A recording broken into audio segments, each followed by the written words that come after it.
books I read in the month of June. It's about a month late, but I've been super busy, but I finally found time and motivation to do it now. So let's get started.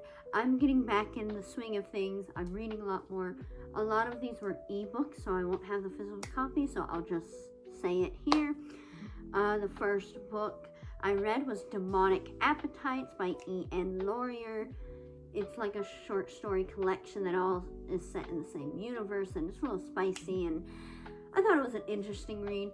And I read it because I was just trying to get back in the swing of reading, and it was a shorter one, so I did that.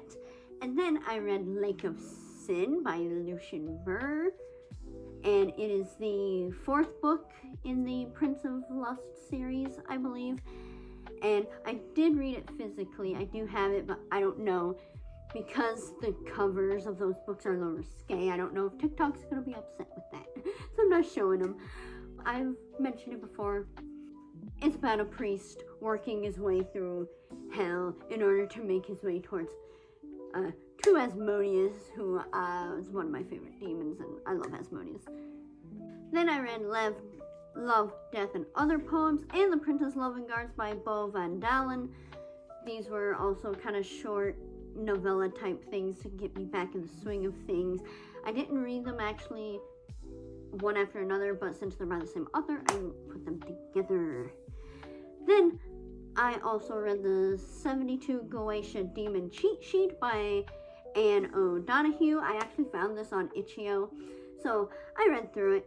It's what it says. It's basically just a book of all the 72 demons in the Ars Goetia and their certain correspondences and stuff. This one, though, if you want something like that, I do recommend it, though. A lot of the information is of the author's own kind of personal beliefs surrounding those spirits.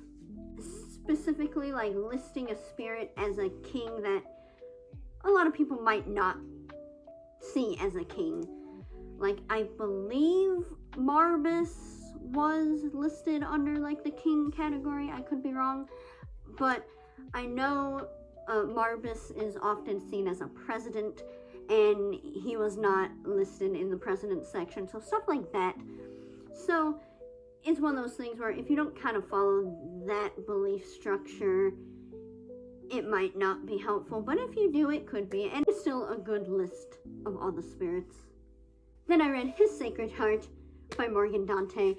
It's a short story that takes place in the Saint of Heartbreak universe, which is probably one of my favorite books right now.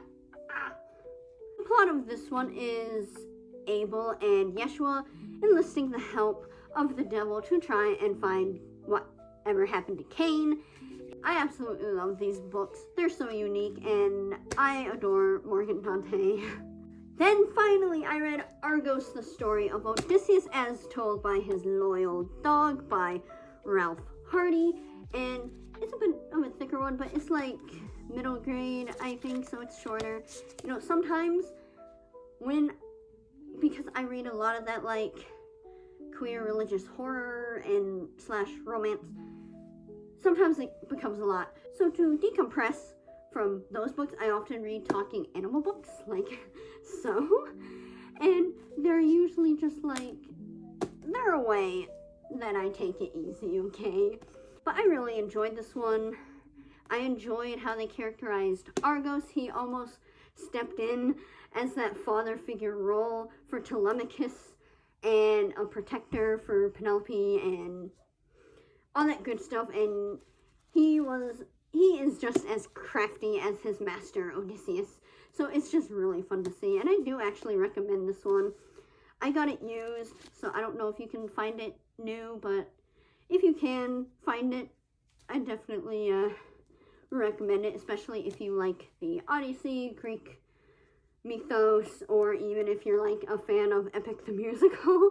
So yeah, and those are all the books that I have read in June of 2025.